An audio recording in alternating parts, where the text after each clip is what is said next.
Hi, I'm Jack Chellman, and welcome to the Impact Report, a program from Next Gen Planners and the Global Returns Project. We focus on the intersection of financial planning and our planet. We cover sustainable investing, ESG, and more, and we have a particular interest in philanthropy. That's because charitable giving really matters for the planet, and because the research says it really matters for clients as well.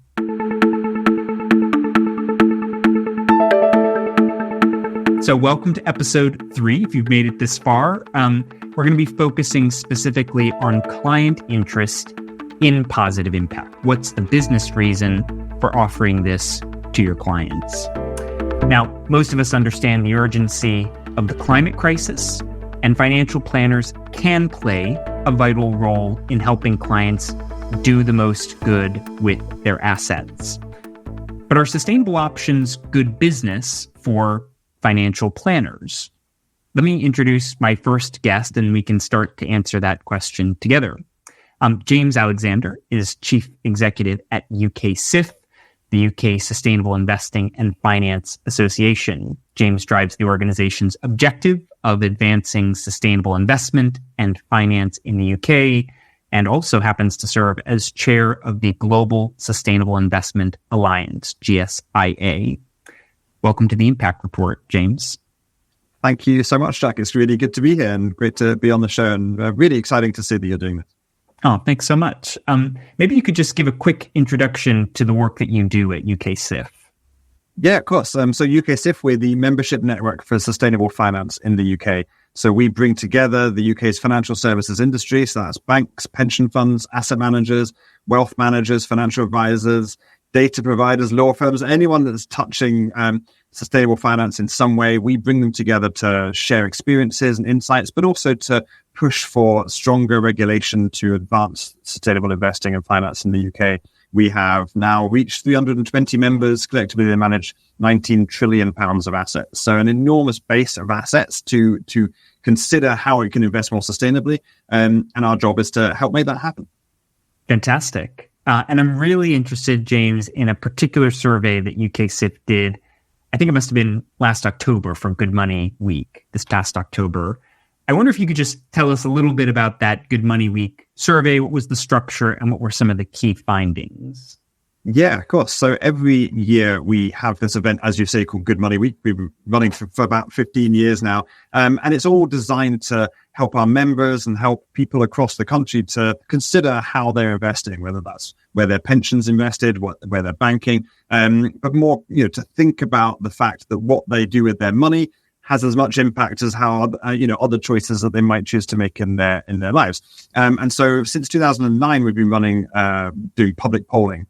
We do it with YouGov, who are a very well respected polling agency. Many of the polls you hear about, which political party is doing better than another, they've all been done by YouGov as well. So it's a very respected polling agency, and they polled over 1,000 people in the UK, as you said, last October, to try and find out some thoughts on various different questions related to sustainability and finance. The first question we asked was a sort of sifting question that was designed to make sure that we only got into the results people that have some sort of investments or a pension fund, which obviously, of course, did capture quite a lot of people, but it did take out of the mix anyone that doesn't have a pension fund or doesn't have any other sort of investments. So it was people that actually do have money.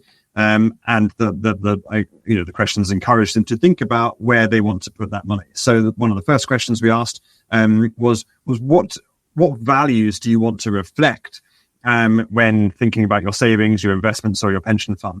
And I think a very large number, so almost 40% of people, around 40% of people, are interested in 4 top values that they want to reflect in their investments: climate change and the environment, working conditions and workers' rights, human rights, and animals, nature, and biodiversity. Now, that's a really interesting finding to us because the UK FCA, the Financial Conduct Authority, has just created this new label for sustainable funds, and it will be up to the fund manager to determine what that kind of or non-financial impact should be. So each fund should have a sustainable impact, and we think that this result shows that there's a huge amount of potential to create different funds that have got the values that different people want to reflect. You could have a nature and biodiversity fund. You could have a working conditions fund or a human rights fund. I think there's some really exciting stuff you could do there. And the new regulations that the FCA created open the door for that. Further on in the survey, we asked questions about the extent to which people are comfortable investing in companies which are having a negative impact on the environment, or indeed a negative impact on workers, customers, and wider society. And around 69 to 70% of people are uncomfortable with their pension or their investment going into companies that are having a negative effect on either the environment or on people and society. And that, to me, again, I think is a really extraordinary number to hear about. And reflects, I think, how people are changing their opinion about where they should be investing. On the other hand, people were talking about their financial investments and what they would be inclined to invest in. And overwhelmingly, people are inclined to invest in clean or renewable energy, much, much more than oil and gas. I think we're probably looking at about 70% of people are interested in would rather their pension invested in clean and renewable energy than the approximately 15% that would rather it was invested in oil and gas. I think this is really showing some of the societal changes. And also, I think people's willingness to invest in the technologies of the future, recognizing in particular that a pension fund is a long-term investment. And that's, I think, a pretty exciting find. Well, it is exciting. And I think you called especially that statistic around 70% of people want to avoid companies that have a negative impact. You said that's extraordinary. I think that's true. It is extraordinary. And it strikes me that it's a little bit interesting in light of some recent coverage about, suggesting that clients might be tired of sustainable investing, or investors might be tired of sustainable finance. And I wonder if you would agree that finding, and I guess the rest of the survey, suggests that maybe that narrative that we see, that there is some exhaustion around sustainability. Maybe that's not so true. I don't know what you think. I mean, I think one of the biggest challenges here is actually that people don't really know where their pensions are and find it very hard to penetrate the industry that we've created in financial services, kind of particularly related to sustainability. And so we asked a question further on. We said, thinking therefore about your financial investments, do you think they are environmentally sustainable or not? Now, bearing in mind that a whole bunch of people said they were uncomfortable investing in things that harm the environment, more than 50% said they did not know if their pensions and investments were environmentally sustainable. And that, I think that's such a telling figure, that we've got people now really interested in understanding and want to reflect their values in their investments, that believe and understand that how they do that can have a big impact, but also at the other hand don't know where their investments are. You see, open up the newspaper and you see allegations of greenwashing, both by corporates in the wider economy, but also by financial services firms. You hear people say things about they've wanted to invest in a sustainable fund, but find that it includes oil and gas stocks. A lot of this should be fixed and rectified by the new sustainability disclosure requirements from the UKFCA. But I think there is this sense that people aren't quite sure what they're getting when they invest in these things that are called sustainable. And I think we do, as an industry, need to address that. But I would say on the other side of that, we are seeing, as these stats show, really increasing interest in sustainability as part of people's finances. Organizations like Make My Money Matter are trying to do a huge amount of work to raise the profile of that with the public. But what we now need to do, I think, is find ways for people to feel empowered to insert their values into their pensions and into their investments. And I think particularly with pensions, when people are in a workplace pension, they don't necessarily have the choice of where their funds are invested.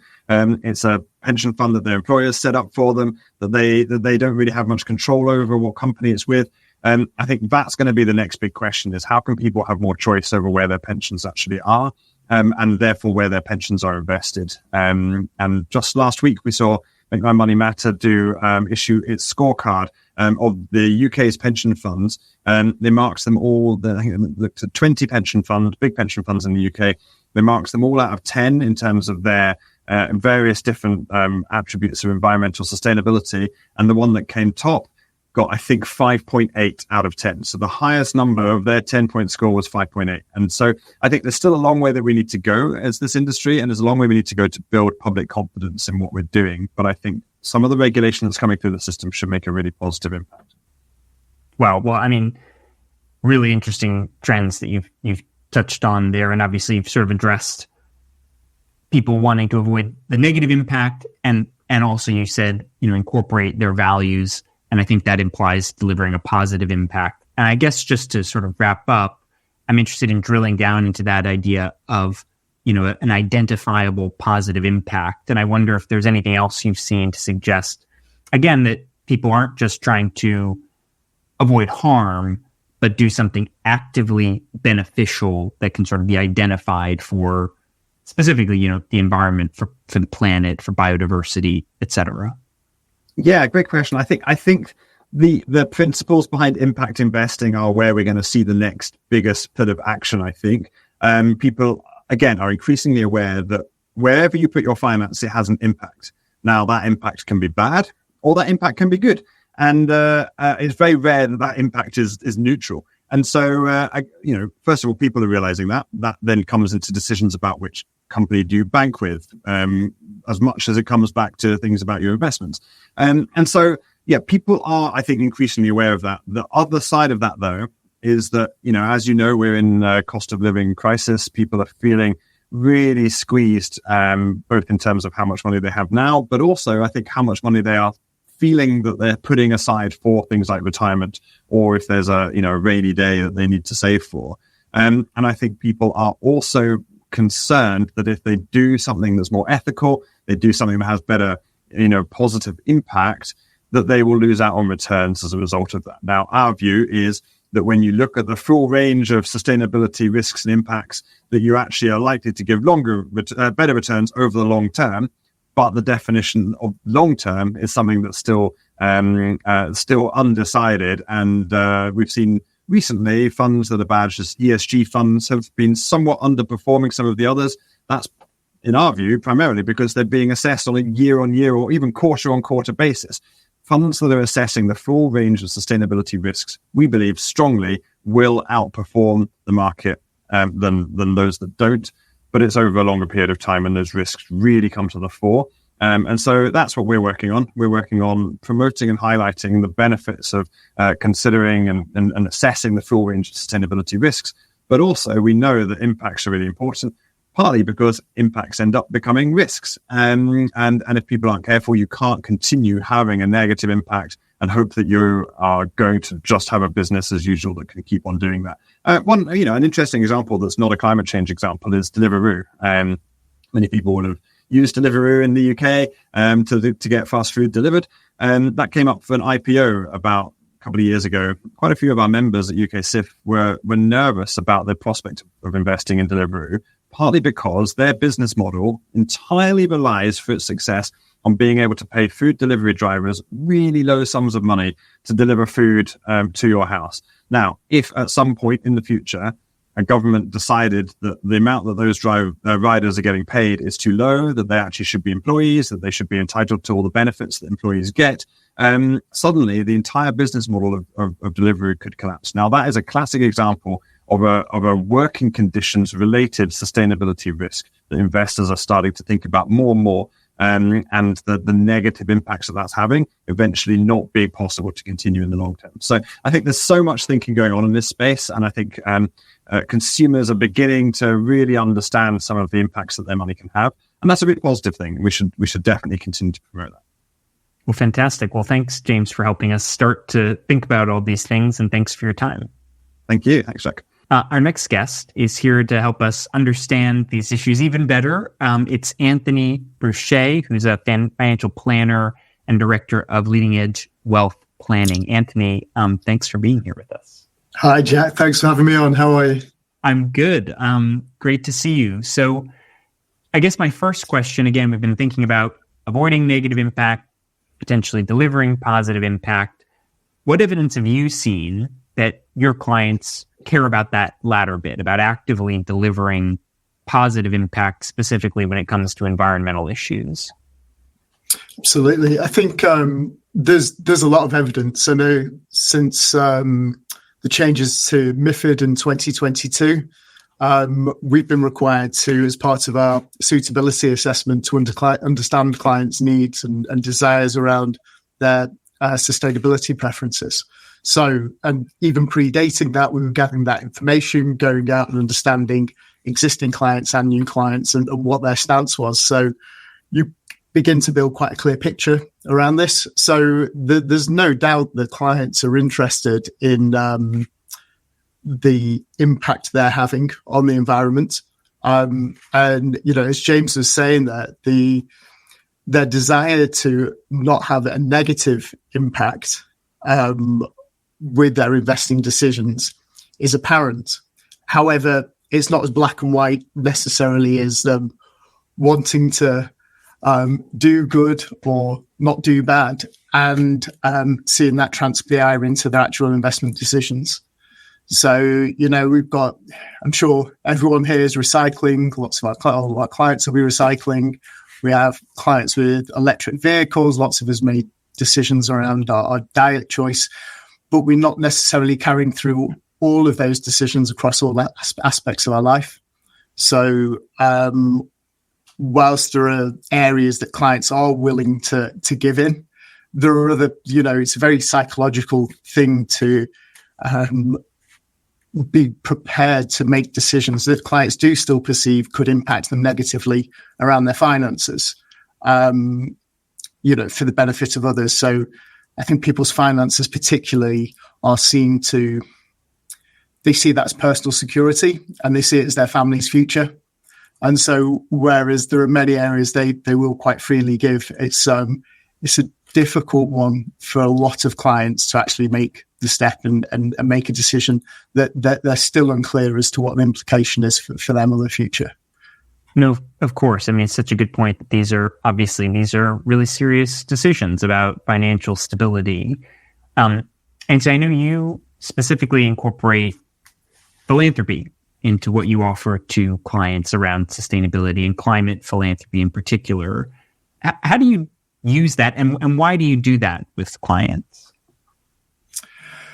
So, I mean, most clients will be making some form of charitable donation with their own finances. So it isn't unusual for clients to have a number of charities that they're already generously giving to.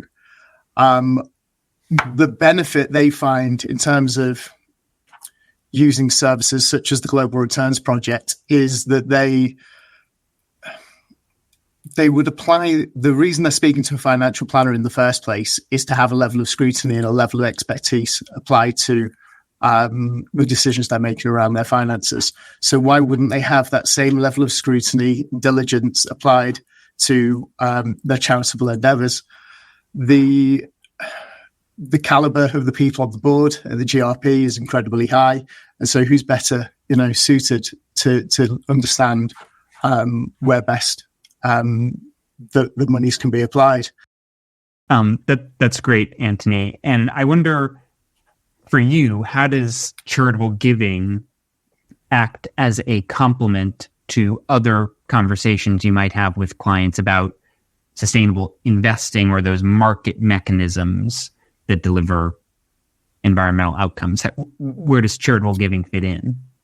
So, I mean, for us, it's been fantastic. It couldn't have arrived at a better time in terms of providing a complement to the sustainable, ethical conversations that we're required to have now. So, not only are clients being able to make very, very clear investment decisions, but they can separate those investment decisions and their investment requirements from their desire to have a positive impact. Now, I know, as James touched on there, there is a belief that over the long term that, sustainable investment strategies could have a better return. But whilst that remains unclear and clients perhaps aren't as confident as to understand and be able to dedicate themselves to that completely, they do want to see that some aspects of what they're investing in and their choices, their decisions that they're making with their money is having this long-term. which in turn can stabilize financial markets and provide the type of outcomes that are desired. I know you and I have touched upon in the past when we've spoken around the idea that when you're going down a sustainable investment approach, you're investing in companies that are set up and required to generate a return, to make a profit. So what's interesting about what's happening through the likes of Global Returns Project is that these are requirements to stabilize the biosphere that are not for profit. They will never make a profit. They won't be able to, and yet they're crucial for the type of outcomes that our clients require. And there's something much simpler for clients to grasp around this concept of being able to make a pure decision, philanthropic decision to benefit places, as opposed to the quite complicated ethical and moral kind of navigation that they have to do in their own mind as to where to apply financial funds when it is a business decision. There is a return. The one that always comes up is, around Shell and their investment returns and the fact that obviously they're having a huge detrimental impact on the planet. However, also are one of the supposedly the highest investors in sustainable energy. So people weighing up decisions such as this is quite complex for them, whereas the decision to make a proactive decision that's positive is a lot simpler for them than the idea of complex decision that could, in their minds, take from them in terms of performance outcomes. Absolutely. It's such a good point, Anthony. Well, thank you so much. I mean, it's really interesting to hear the planning perspective on all this. So thanks for your time. Thanks, Jack. Perfect. And now our last guest is going to bring the benefits of some of that charitable giving that Anthony was talking about to life a little bit. Tim Rayden comes from Trillion Trees, which is an incredible joint initiative between three of the world's largest conservation organizations. And it's an initiative that's focused on restoring degraded forests all around the world. So Tim, thank you very much for being here with us. Pleasure. Tim, maybe we could start, what is Trillion Trees and how are you working to tackle the climate crisis? Yeah, as you say, Trillion Trees is a partnership between three large field-based conservation NGOs. That's the Wildlife Conservation Society, who I work for, BirdLife International, and WWF through their UK office. And between us, we have programs in over 60 countries worldwide where we're working to protect and increasingly to restore forest. We recently calculated our collective land footprint, or the places in the world where we are attempting to have an influence over land use decisions, and it comes to over 1 billion hectares of the world's landmass. So there's a significant amount of implementation capacity within the network, and we try and use that to drive change on the ground through our implementation to our field offices. It's incredible. And interestingly, in our first episode, actually, we talked with Rainforest Trust, which is an organization that focuses on protecting existing threatened rainforest. And I know Trillion Trees does lots and lots of different things. But I wonder, Tim, if you could talk about how your work complements that activity of protecting existing rainforest. What's the value of restoring degraded land? Well, firstly, let me say that Rainforest Trust do some amazing work, particularly raising the profile of places that need to be protected. And indeed, we work with them in a number of countries to promote that. The one key question that has to be answered when we're talking about protecting forest land is how do we manage that and fund that over the long term? And in a lot of cases, the partners involved in the Trillion Trees program are actively supporting the protection of those forests and those protected areas over the long term in various ways through raising philanthropic funds, but also looking for market-based mechanisms that can sustain that financing over the long term.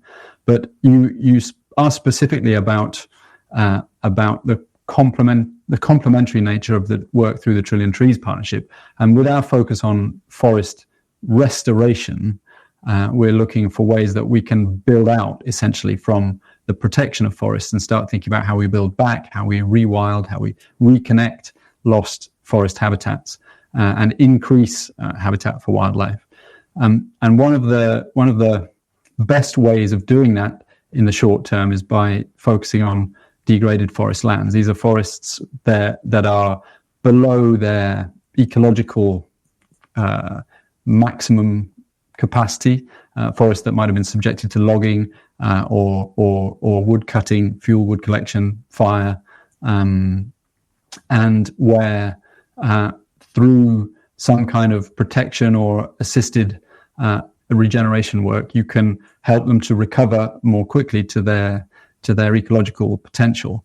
And we recently published some work that showed just how much of the world's forest estate is in this degraded state, and where there is strong potential to focus on restoring those habitats as a shortcut to climate and biodiversity wins. Fantastic. I mean, really, really interesting. Maybe you could just shed a little light, Tim, on, for example, a recent success climate-related that Trillion Trees has had, just so we can sort of imagine your work a little more. Yeah, well, one of the landscapes that we work with in the network is in the Maya Biosphere Reserve in Guatemala, and it's an interesting case because it touches a little bit on that degraded forest question. But this is a UNESCO World Heritage Site. It's a biosphere reserve, so it's a protected area that has been subjected, unhappily, to a lot of illegal deforestation for cattle ranching. But where our programs and working with the national government's protected area agency has been quite successful in evicting illegal cattle ranches, and we're left with severely degraded habitat, but lots of it with lots of potential for restoration. Technically, it's quite challenging to restore because the cattle ranching areas have been firstly deforested and then seeded with pasture grasses. And those pasture grasses are then susceptible to fire, so you get a lot more burning, and the forest doesn't come back on its own. But through different approaches to promoting restoration and careful control of the fire regimes, we've been able to demonstrate that restoration is possible, and it can happen naturally, or that assisted natural regeneration, we call it. And so we're starting to take back some areas of the biosphere reserve and actually see the forest returning. And then through our biodiversity monitoring work, we've been able to show that some forest-dependent birds are now colonizing the restored areas. So that's the kind of project that we're trying to do. We're very interested in how we can scale that, because there's almost unlimited potential for restoration in the Maya Biosphere Reserve. We just don't have the funds to take it to scale at the moment. But yeah, we've got many landscapes like that in our portfolio that we're looking to grow out. Well, I mean, it's amazing to think about that restoration process, Tim. So thank you. I mean, very last quick question. If a financial advisor wanted to offer sort of Trillion Trees to a client as a philanthropic option, how might they go about doing that? Well, they can contact the GRP. We're one of the charities listed there, and